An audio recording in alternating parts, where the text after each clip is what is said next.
panduan sekolah minggu pada setiap hari Minggu jam 10 pagi. Yang pertama, mohon bimbingan Papa dan Mama ketika mengikuti sekolah minggu. Kedua, mandi dan gunakan pakaian yang bersih dan sopan. Ketiga, bebas berekspresi dan mengikuti dengan cermat. Keempat, siapkan Alkitab dan tempat persembahan. Selamat beribadah, Tuhan Yesus memberkati.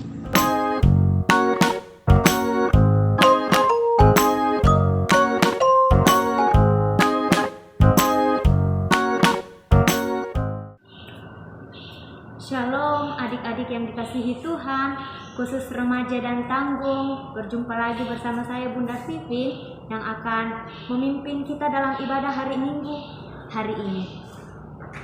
Bunda mengajak kalian untuk siapkan hati, silahkan siapkan persembahan menggunakan pakaian yang rapi.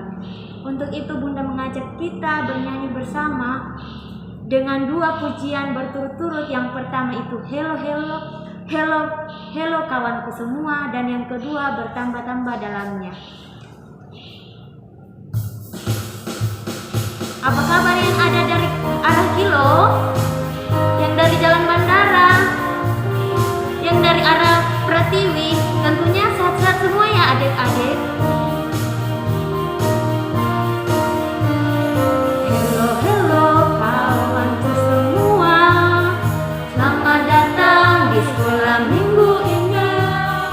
Kami semua menuntut gembira, teman kita pun bertambah, kita bernyanyi bersama, kita berdoa bersama, memuji Tuhan bersama, tinggikan namanya,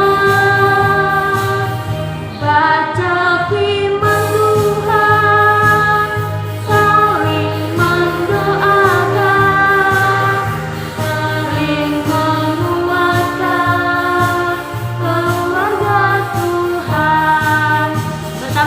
dalamnya. Kita lakukan dengan pakai gerakan ya.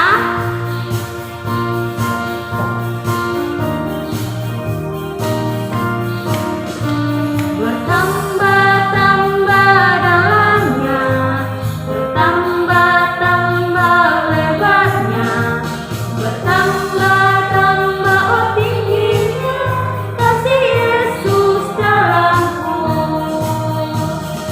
Dalamnya mengelilingi bumi, tingginya oh tinggi sekali kasih Yesus dalamku. Oke, kita akan memulai ibadah kita berdoa. Selamat pagi ya Tuhan, selamat pagi ya Bapa. Pada saat ini kami akan memulai ibadah kami. Tuhan kiranya buka hati kami, siapkan hati kami untuk beribadah kepadamu pada saat ini. Sertai kami Tuhan, mulai dari awal, pertengahan, hingga berakhirnya ibadah kami. Amin. Oke, sekali lagi Bunda akan mengajak adik-adik untuk menyanyikan pujian Yesus Kekasih Jiwaku.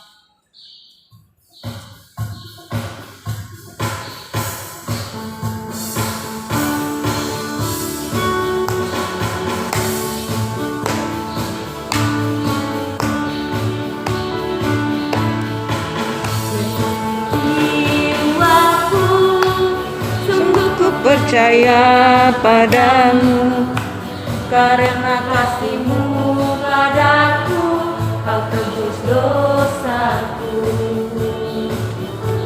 Dari terbitnya matahari dan sampai terbenamnya, ku angkat lagu pujian, tinggikan nama-Mu.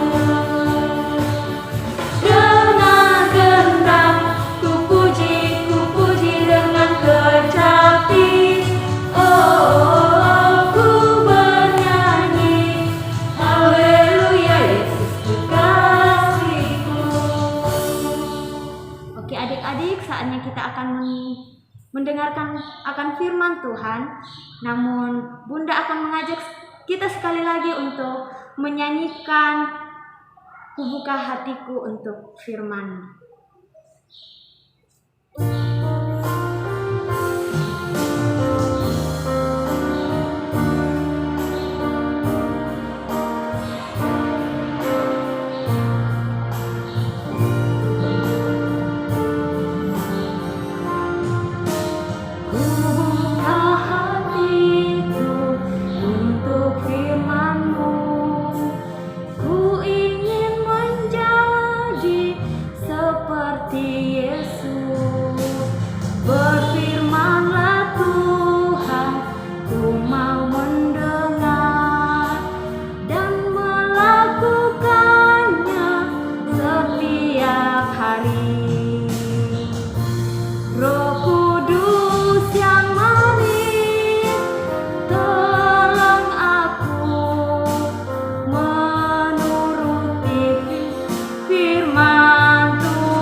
Sebelum kita membaca akan firman Tuhan, mari kita satu di dalam doa. Kita berdoa. Bapa yang baik, terima kasih karena Tuhan masih ada bersama dengan kami sampai saat ini. Dan pada saat ini Tuhan, kami rindu akan membaca akan firman-Mu. Tetapi sebelum kami membaca akan firman-Mu, Tuhan buka hati pikiran kami, berikan kami pengetahuan sehingga firman-Mu yang kami perdengarkan pada saat ini boleh mengambil bahagian dalam hidup kami dan boleh kami gunakan untuk bekal di dalam keseharian kami. Tuhan, bersabdalah karena kami siap untuk mendengarkan firman-Mu. Amin. Pembacaan firman Tuhan pada hari ini terambil dari kitab pertama Raja-Raja pasal 3 ayat yang ketiga sampai dengan ayatnya yang ke-28. Oke, pembacaan kita berbunyi demikian. Doa Salomo memohon hikmah. Dan Salomo menunjukkan kasihnya kepada Tuhan dengan hidup menurut ketetapan Daud ayahnya. Hanya ia masih mempersembahkan korban sembelihan dan ukupan di bukit-bukit pengorbanan. Pada suatu hari, raja pergi ke Gibeon untuk mempersembahkan korban, sebab disitulah bukit pengorbanan yang paling besar. 1000 korban bakaran dipersembahkan Salomo di atas mesbah itu. Di Gibeon itu Tuhan menampakkan diri kepada Salomo dalam mimpi pada waktu malam. Berfirmanlah Allah, mintalah apa yang hendak kuberikan kepadamu. Lalu Salomo berkata, Engkaulah yang telah menunjukkan kasih setiamu yang besar kepada hamba-Mu Daud, ayahku, sebab ia hidup di hadapan-Mu dengan setia, benar, dan jujur terhadap Engkau. Dan Engkau telah menjamin kepadanya kasih setia yang besar itu dengan memberikan kepadanya seorang yang duduk di tahtanya seperti pada hari ini. Maka sekarang ya Tuhan Allahku, Engkaulah yang mengangkat hamba-Mu ini menjadi raja menggantikan Daud, ayahku. Sekalipun aku masih sangat muda dan belum berpengalaman, demikianlah hamba-Mu ini berada di tengah-tengah umat-Mu yang Kau pilih, suatu umat yang besar yang tidak terhitung dan tidak terkira banyaknya. Maka berikanlah kepada hamba-Mu ini hati yang paham menimbang perkara untuk menghakimi umat-Mu dengan dapat membedakan antara yang baik dan yang jahat. Sebab siapakah yang sanggup menghakimi umat-Mu yang sangat besar ini?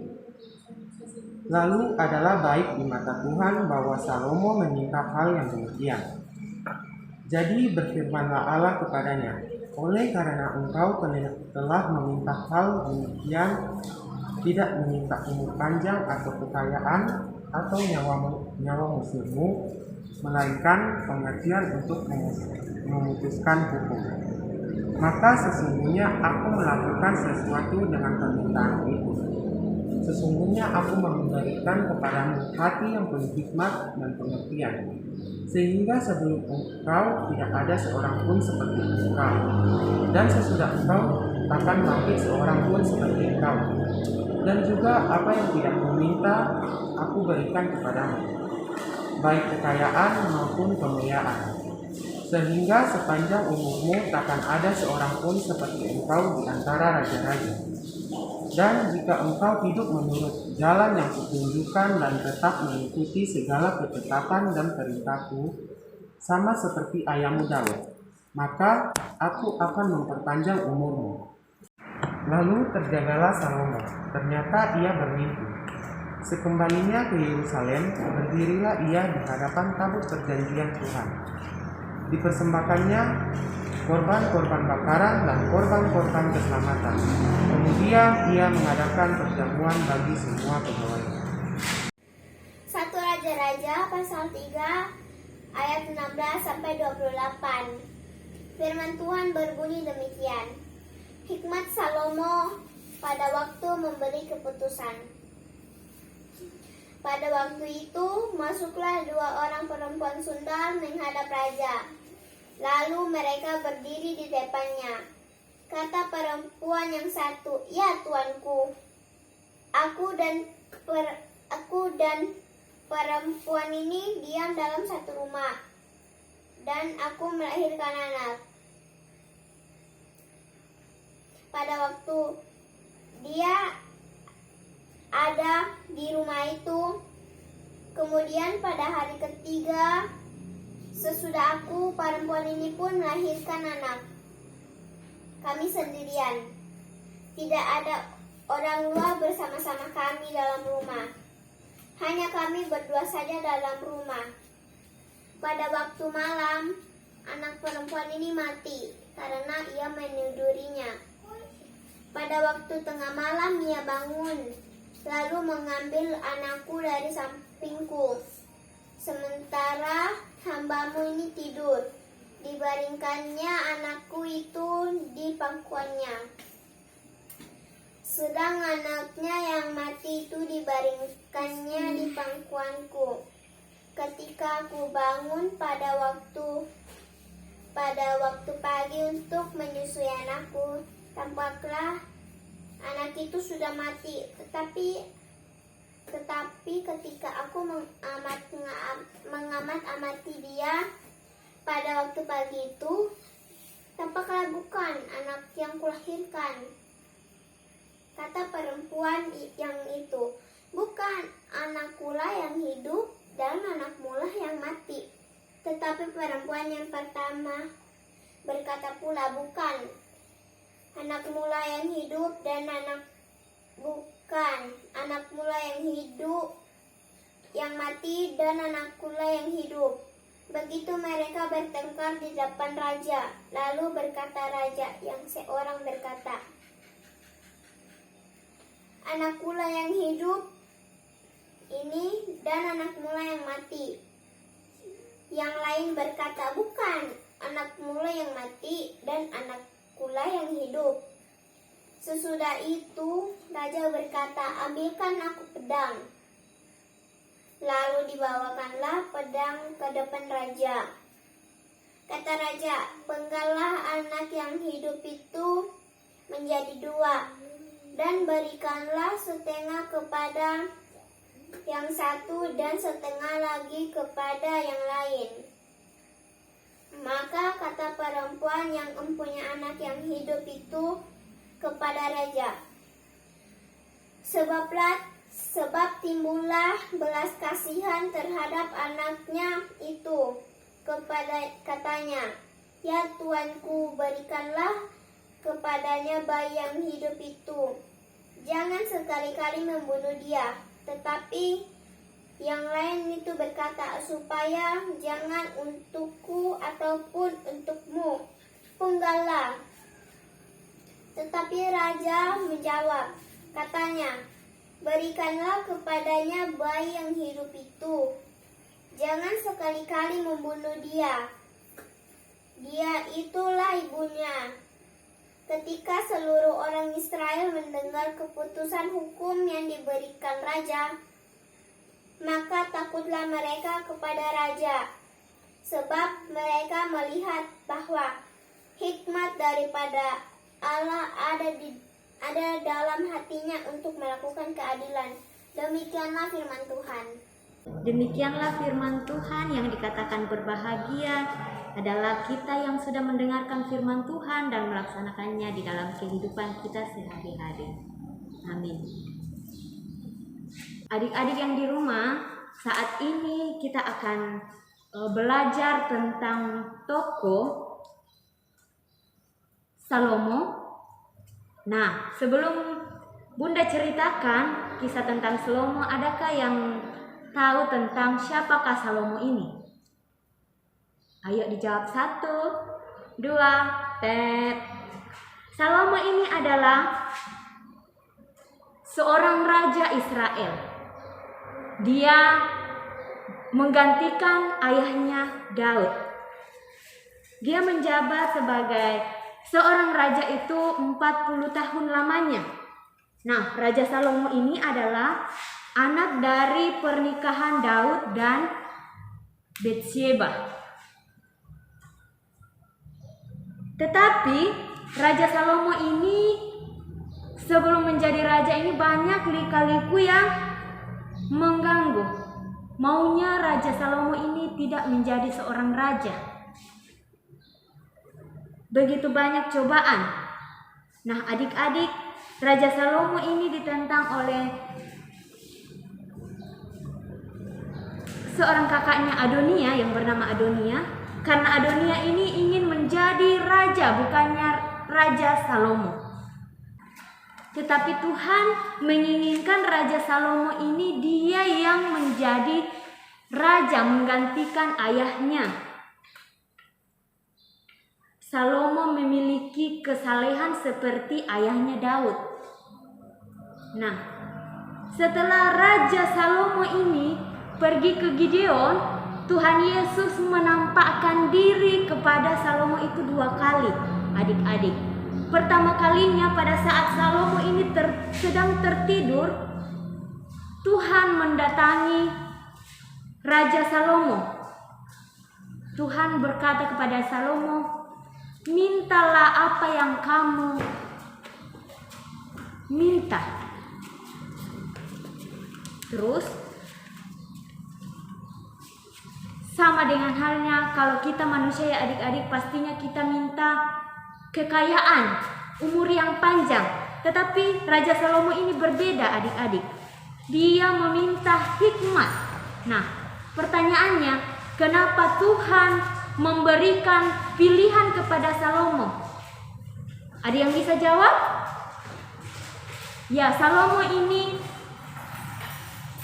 meminta hikmat dari Tuhan, bukan kekayaan, bukan panjang umur, karena dia memiliki sifat bijaksana, sifat yang saleh seperti yang dimiliki sikap dari Daud ayahnya itu. Suatu hari, Bunda ceritakan sedikit kisah tentang Salomo yang menunjukkan kebijaksanaan. Suatu hari pada saat Salomo sudah menjadi raja ya adik-adik, 2 orang perempuan datang menghampiri Salomo. Perempuan Sundal menghampiri Salomo. Satu perempuan di antara 2 perempuan ini berbicara kepada Salomo, "Tuan,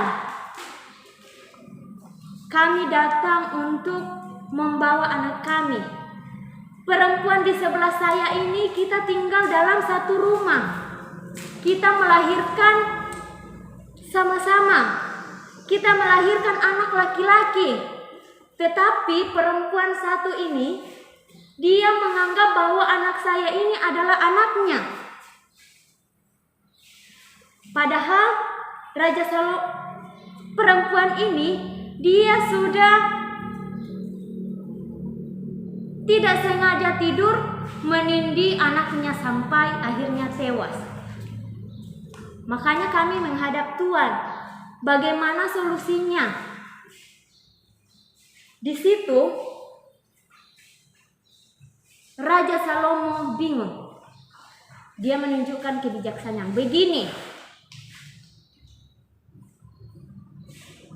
betul siapa anak ini kah? Ini yang perempuan ini atau yang ini?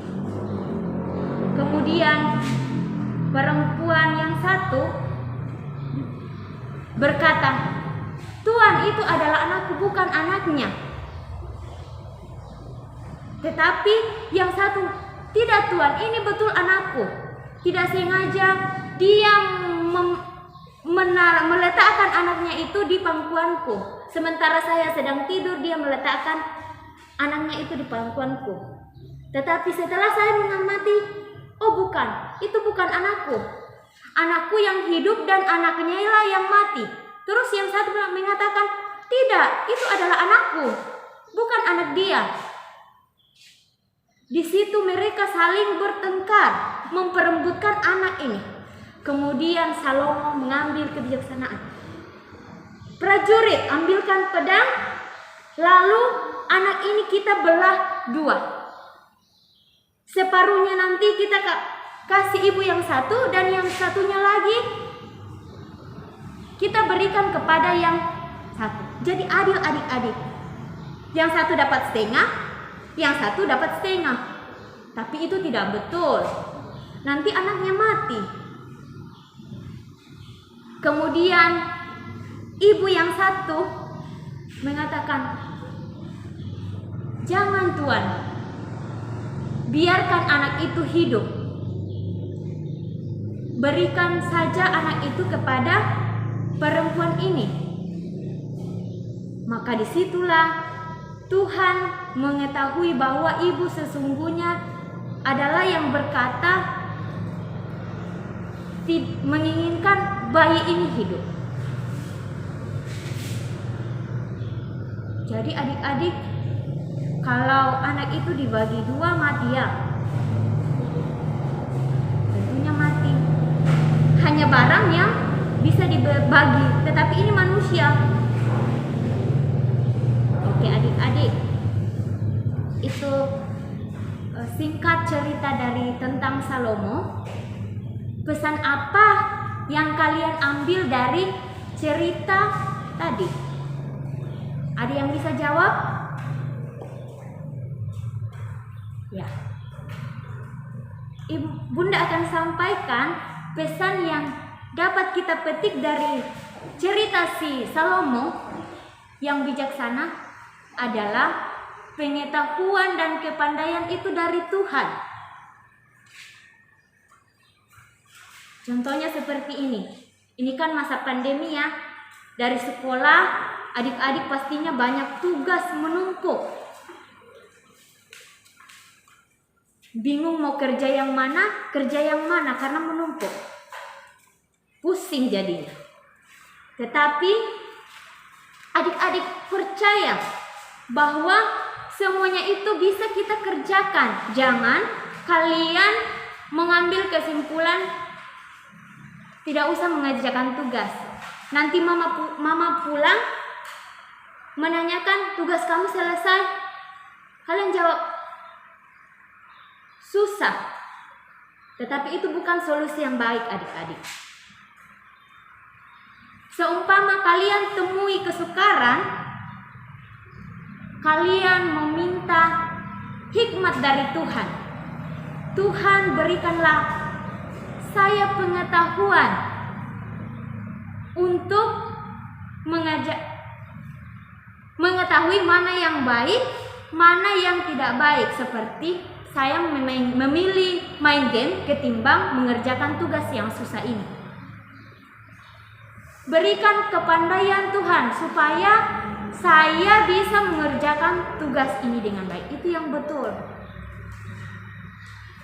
Jadi adik-adik, kalau ada tugas, jangan cepat menyerah. Kerjakan semampu kalian. Kalian mengerjakan segala sesuatu apapun, mintalah hikmat kepada Tuhan. Yakin dan percaya segala sesuatu yang memberatkan hati kita itu menjadi hambatan, tidak menjadi hambatan untuk sesuatunya. Yakin dan percaya kalau kita betul-betul meminta kepada Tuhan, pastinya itu kita diberikan. Kalian meminta kepintaran, pasti Tuhan akan berikan. Kalau kalian minta kemalasan, Tuhan juga berikan kemalasan. Tapi tidak itu doa yang tidak ini. Jadi adik-adik, kalian punya masalah, kalian punya beban, serahkanlah kepada Tuhan. Hikmat itu bagi kita sangat bermanfaat. Caranya bagaimana ya Bun? Ya gampang adik-adik, caranya itu percaya kepada Tuhan, kemudian rajin membaca firman Tuhan, dan yang ketiga berdoa. Kita baca firman itu, sering-sering baca firman, banyak pengetahuan, kepintaran yang diberikan oleh Tuhan kepada kita. Berdoa, ketika kita punya masalah kita berdoa, yakin dan percaya ketika berdoa itu semuanya akan terselesaikan dengan baik. Demikian firman Tuhan. Semoga apa yang Bunda sampaikan boleh mengambil hikmahnya, kalian boleh petik untuk kalian gunakan di kehidupan kalian. Amin firman Tuhan. Untuk mengaminkan firman Tuhan, Bunda mengajak kita menyanyikan sama-sama hari ini Kurasa Bahagia sambil persembahan. Kita memasukkan persembahan.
Berdoa syafaat. Mari kita lipat tangan, tutup mata, dan kita berdoa. Kita berdoa. Puji dan syukur kami angkat kepadamu ya Allah, oleh karena begitu besar kasih karunia Tuhan yang nyata ada di dalam kehidupan kami. Terima kasih ya Bapa untuk waktu yang Engkau berikan kepada kami, anak tanggung, anak remaja, yang bersama-sama telah mengikuti ibadah pada saat ini. Biarlah firman yang diperdengarkan di tengah-tengah kami Tuhan, boleh kami petik, boleh kami memperoleh hikmat, boleh kami memperoleh pengetahuan seperti yang diceritakan di dalam firman-Mu, di mana Raja Salomo yang bijaksana hanya meminta hikmat kepada Tuhan. Biarlah kami anak-anak-Mu dapat mencontohi Raja Salomo yang setia meminta hikmat selalu kepadamu. Terima kasih untuk persembahan yang kami berikan kepadamu ya Tuhan. Biarlah persembahan yang kami berikan boleh menjadi berkat bagi umat-Mu, boleh menjadi berkat untuk semua orang. Bapa kami yang baik di dalam kerajaan sorga, pada saat ini kami datang membawa persekutuan kami ya Tuhan. Berikan kami semuanya kekuatan pribadi, setiap pribadi berikan kami kekuatan untuk tetap setia walaupun kami hanya melakukan ibadah sekolah minggu di rumah, tetapi kami yakin dan percaya bahwa minggu berikutnya kami boleh berkumpul bersama dengan teman-teman kami semua untuk memuji dan memuliakan nama-Mu di rumah-Mu yang kudus. Ya Tuhan yang baik di dalam kerajaan surga, pada saat ini juga kami membawa akan pelayan-pelayan-Mu di dalam pekerjaan-Mu Tuhan, dari pengasuh, pembimbing, pengurus, dan bahkan kakak vikaris. Berikan kami semua kesehatan, kekuatan, biarlah kami boleh melakukan tugas kami, tanggung jawab kami dengan sepenuh hati, dan tentunya itu melalui Tuhan sendiri. Bapa yang baik di dalam kerajaan sorga, pada saat ini kami juga menyerahkan akan pemerintah kami. Berikan kebenaran di dalam pemerintah kami, terlebih khusus Tuhan pada saat ini pemerintah kami, terlebih khusus kami di Kabupaten Mapi ini mengalami cobaan, di mana pemerintah kami sekarang ini dilanda begitu masalah COVID-19. Kiranya COVID ini Tuhan boleh cepat berlalu, dan ajarlah kami umat-umat-Mu untuk tetap setia menjaga prokes yang dianjurkan pemerintah.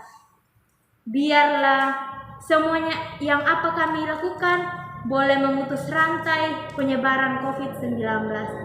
Ya Tuhan yang baik di surga, kami juga mendoakan akan mama papa kami. Berikan kesehatan, kekuatan, berkati dalam setiap pekerjaan. Biarlah mama papa kami boleh melakukan pekerjaan mereka sesuai dengan kehendak Tuhan. Ya Tuhan yang baik, ampunkanlah salah dan dosa kami, baik itu kami lakukan tanpa sengaja maupun dengan sengaja. Karena semua itu hanya kami serahkan ke dalam tangan Tuhan sendiri. Tuhan, inilah yang menjadi doa kami, di dalam Kristus kami berdoa. Amin. Kita akan menutup ibadah kita dengan melakukan janji yang manis.